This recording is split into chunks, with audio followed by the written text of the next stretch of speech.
नमस्कार, राज हिंदी क्लासेस में आप सभी का स्वागत है। हम हिंदी व्याकरण के बहुत ही महत्वपूर्ण बिंदु उपसर्ग का अध्ययन कर रहे थे, जिसके अंतर्गत हमने देखा था कि कुछ शब्दांश ऐसे होते हैं जो शब्द के आगे जुड़ करके और उस शब्द के अर्थ में परिवर्तन कर देते हैं।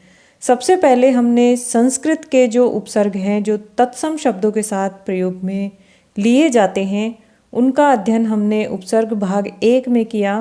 आज हम हिंदी के उपसर्गों को देखेंगे, जो कि संस्कृत के उपसर्गों में परिवर्तन करके तद्भव उपसर्गों का निर्माण किया गया है, जो तद्भव शब्दों के साथ लगते हैं।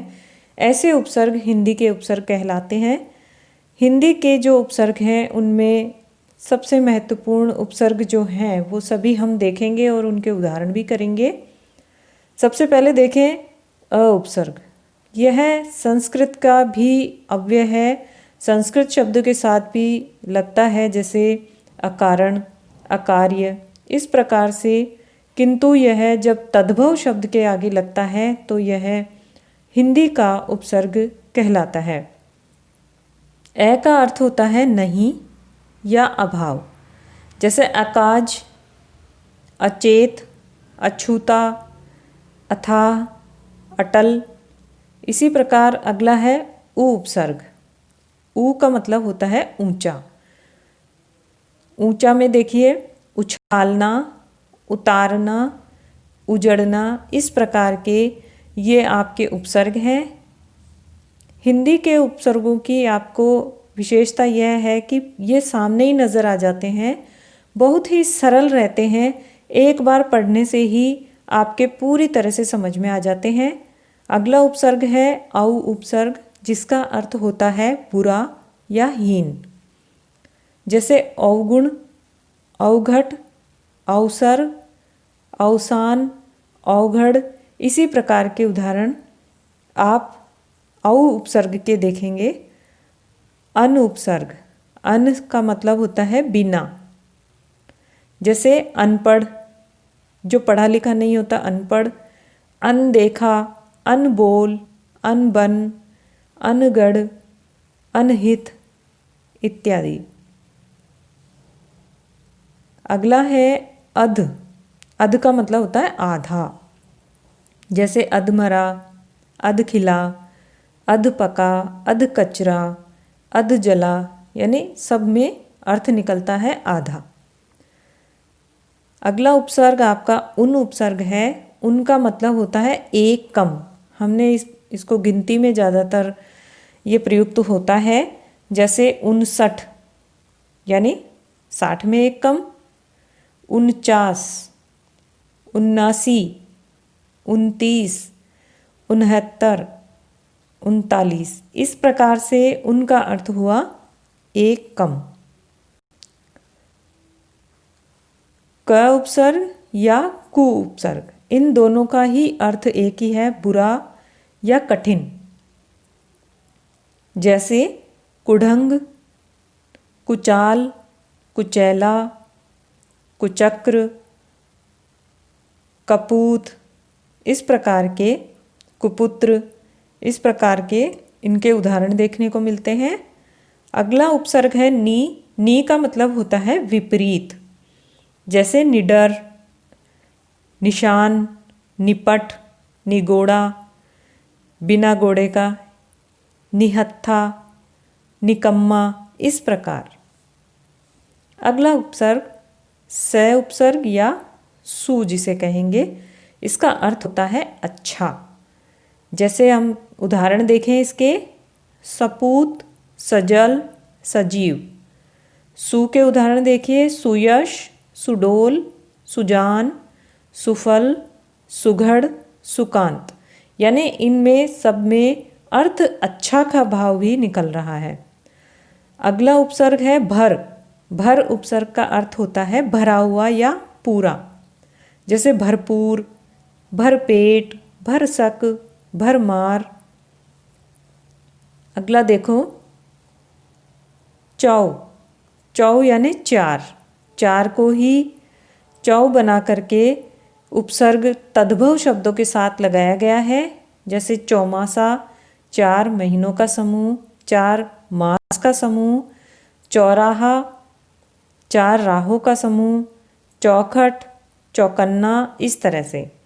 ती उपसर्ग का अर्थ होता है 3, जैसे तिपाही, तिराहा, तिमाही, तिरंगा इत्यादि। दु उपसर्ग का मतलब होता है 2, जैसे आप देखिए दुनाली, दुमुहा, दुकाल यानी 2 काल, दुधारू, दुरंगा, 2 रंग वाला, दुलत्ती, दुभाषिया।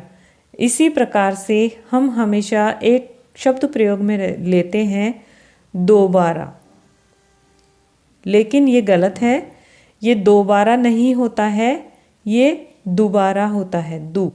दू आएगा, शब्द शुद्धि में ये काम आता है। अगला उपसर्ग है पर उपसर्ग। पर का अर्थ होता है दूसरा, जैसे परहित, परसुख, परकाज, परलोक, परामर्श, परोपकार। इस प्रकार के उदाहरण आपके सामने बहुत ही सरल है, सामने दिख जाता है उपसर्ग। आप मूल शब्द को और उपसर्ग को आराम से अलग कर सकते हो। बिन उपसर्ग का अर्थ होता है निषेध या अभाव, जैसे बिन खाया, बिन ब्याहा, बिन बोया, बिन देखा, बिन बादल, बिन बुलाया, बिन सोचा या बिन जाया। इसी प्रकार चिर का अर्थ हुआ सदैव, सदैव यानी हमेशा। चिरकाल, चिरजीवी, चिर परिचित, इस प्रकार के उदाहरण हमें हिंदी भाषा में बहुत देखने को मिलते हैं। बहु का अर्थ है ज़्यादा या अधिक, जैसे बहुमूल्य, बहुवचन, बहुमत। सह का अर्थ हुआ साथ, जैसे सहयोग, सहचर, सहगामी। हिंदी के उपसर्गों के पश्चात अब बारी आती है उर्दू या विदेशी भाषा के उपसर्ग, जिनमें उर्दू के, अरबी फ़ारसी के जो शब्द हैं उनके साथ जो उपसर्ग जुड़े हुए हैं, और विदेशी भाषा यानी ज़्यादातर अंग्रेजी के शब्द इसमें शामिल हैं, जिनके आगे कुछ उपसर्ग जुड़ते हैं जो हमारी हिंदी भाषा में बहुतायत से प्रयोग किए जाते हैं। तो चलिए देखते हैं विदेशी भाषा के उपसर्ग, जिसमें उर्दू भाषा का है अल, जो कि अरबी फ़ारसी के ही शब्द हैं जो उर्दू भाषा में भी प्रयोग में आते हैं, जिनके बहुत से शब्द हम हमारी हिंदी में भी प्रयोग करते हैं। अल का अर्थ होता है निश्चित, जैसे अलविदा, अलमस्त, अलबेला। बहुत आसान है, सामने दिख रहा है। ऐन उपसर्ग है, इसका अर्थ है ठीक। ऐन वक्त, ऐन इनायत, ऐन मौका, ऐन आदमी, इस प्रकार। ना उपसर्ग का अर्थ होता है बिना या रहित, जैसे नालायक, नापसंद, नापाक, नाकारा, ना चीज़। ये शब्द बहुत काम में आते हैं, आपको अर्थ भी बहुत आसानी से समझ में आ रहा होगा। नामुमकिन, नादान, नाबालिग, नामुराद और नाखुश। अगला देखिए ला।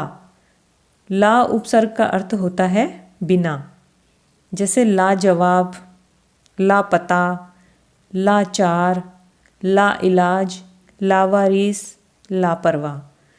बद का अर्थ है रहित या बुरा, जैसे बदनाम, बदतमीज़, बदजात, बदकिस्मत, बदमिजाज, बदचलन, बदतमीज़, बदबू, बदकार, बदसूरत, बदमाश, बदहज़मी, बदहवास या बदनसीब। इस प्रकार ये बुरे के अर्थ में प्रयोग में लिया जाता है। बा उपसर्ग का अर्थ है अनुसार या साथ, जैसे बा मुलाहिज़ा, बा अदब, बा इज़्ज़त, बाकायदा। अगला है गैर। गैर का अर्थ भी है रहित या भिन्न यानी अलग, जैसे गैर हाजिर, गैर कानूनी, गैर मुल्क, गैर सरकारी, गैर ज़रूरी, गैर जिम्मेदार। जो जिम्मेदारी नहीं निभाता उसे गैर जिम्मेदार कहते हैं।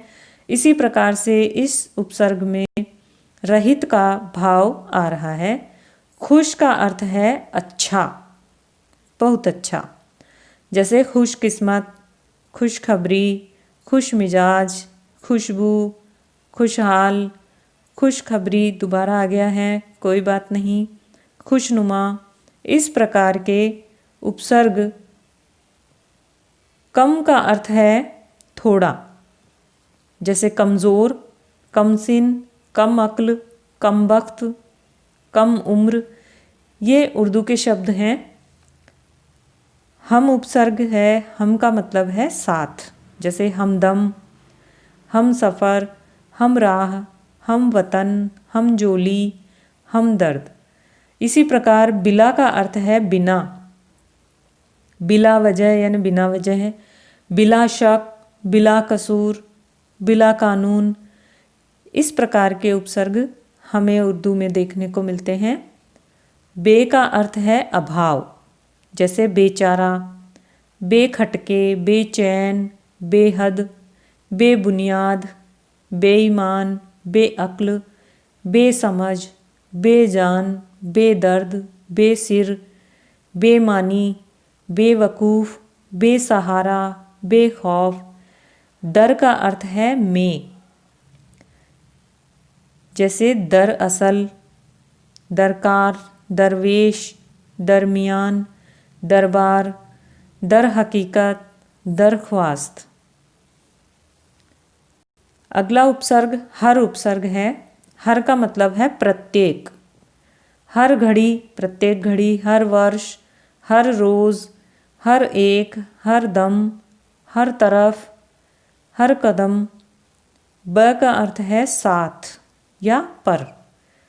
जैसे बदस्तूर, बतौर, बशर्त, बमुश्किल, बदौलत, बखूबी, बकौल, बजाय, बनिस्बत, बशर्ते और बहैसियत। सर उपसर्ग का अर्थ है मुख्य। जैसे सरकार, सरदार, सरताज, सरपंच, सरनाम। इनमें से बहुत से शब्द ऐसे हैं जो हम आम तौर पर काम में लेते हैं, हमें पता भी नहीं कि वो हिंदी के नहीं हैं। उपसर्ग देखिए नेक, नेक का अर्थ है भला। जैसे नेक दिल, नेक नियत और नेक नाम। अब कुछ उपसर्ग हम विदेशी भाषा के देखें। हेड अंग्रेजी भाषा का है, जिसका अर्थ होता है प्रमुख। Head boy, head master, head girl. इसी प्रकार सब का अर्थ है उप। जैसे sub inspector, sub division, sub committee. Half का मतलब होता है आधा। Half pant, half ticket, half shirt. General का अर्थ है प्रधान। जैसे जनरल मैनेजर, जनरल सेक्रेटरी। इस प्रकार से इन उपसर्गों का प्रयोग हिंदी भाषा में किया जाता है। आपने देखा कि 3 प्रकार के उपसर्ग हमने किए, संस्कृत के, हिंदी के और उर्दू और विदेशी भाषाओं के उपसर्ग। उनके बहुत से उदाहरण हमने किए। इस वीडियो को पढ़ने के बाद, देखने के बाद आपको आवश्यकता नहीं है इससे ज़्यादा कुछ भी करने की, क्योंकि इसमें वो सभी उदाहरण हमने प्रयोग कर लिए हैं जो ज़्यादातर परीक्षाओं में अब तक पूछे गए हैं और आगे भी पूछे जा सकते हैं। यदि आपको ये बिंदु पसंद आया है, ये अध्याय हमारा समझ आया है, तो आप वीडियो को लाइक करें, शेयर करें और चैनल को सब्सक्राइब करें। धन्यवाद।